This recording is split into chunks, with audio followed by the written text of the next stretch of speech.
ലഹരി മാഫിയക്കെതിരായ സർക്കാരിന്റെ ഓപ്പറേഷൻ തൂഫാന് തുടക്കം. മുഖ്യമന്ത്രി വി.ടി. സതീശൻ പദ്ധതി ഉദ്ഘാടനം ചെയ്തു.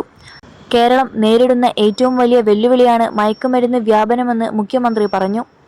മയക്കുമരുന്ന് വ്യാപനം ഏറ്റവും കൂടുതലായുള്ള സംസ്ഥാനമായി കേരളം മാറുന്നു.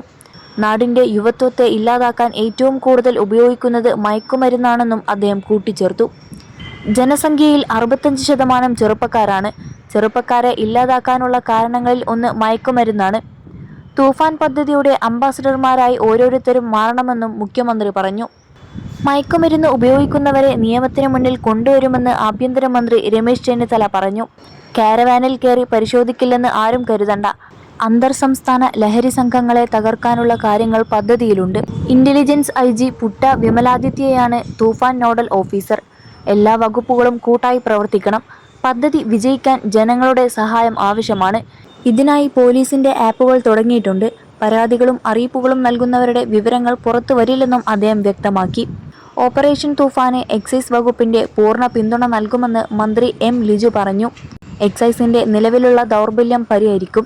21 ലക്ഷത്തോളം സന്തുഷ്ടരായ ഉപഭോക്താക്കളും 2 ലക്ഷത്തോളം തിമിര ശസ്ത്രക്രിയകളും പൂർത്തിയാക്കിയ മലബാറിലെ ഏക കണ്ണാശുപത്രി ആൻസലാമ high hospital, hospital road, Perinthalmanna. പോലീസിനൊപ്പം എക്സൈസിന്റെ എൻഫോഴ്സ്മെന്റ് പ്രവർത്തനവും ശക്തിപ്പെടുത്തും. നിലവിലുള്ള സംവിധാനം ബോധവൽക്കരണത്തിന് പര്യാപ്തമല്ല. ക്യാമ്പസുകളിൽ ബോധവൽക്കരണം ശക്തിപ്പെടുത്തണം. എക്സൈസിന്റെ ആന്റി നർക്കോട്ടിക് ക്ലബ്ബുകൾ ശക്തിപ്പെടുത്തും. അറസ്റ്റിലാവുന്ന 90% പേരും ഉപഭോക്താക്കൾ മാത്രമാണ്.